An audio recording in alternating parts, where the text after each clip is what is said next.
Hello everyone, welcome back to another video from Quick Guide. Today in this video, I'm going to show you how you can log in into your Defense Bank account. So follow some simple steps with me.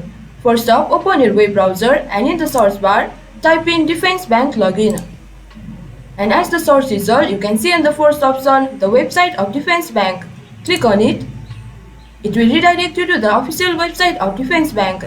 And over here, you can see the login button at the top right corner. Click on it. And in this login portal, enter the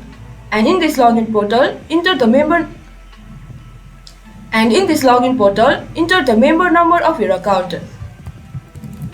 Once you do that, enter the password of your account and click on login. You will be logged into your Defense Bank account. And in case if you guys forgot your password, click here forgot your password to reset it.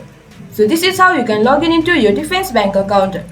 Hope you guys understand and find our video helpful. If you did, please do not forget to hit the like and subscribe to our channel. And also hit the bell icon for latest videos and drop a comment for reviews and more content like this. I will see you guys again in our next video.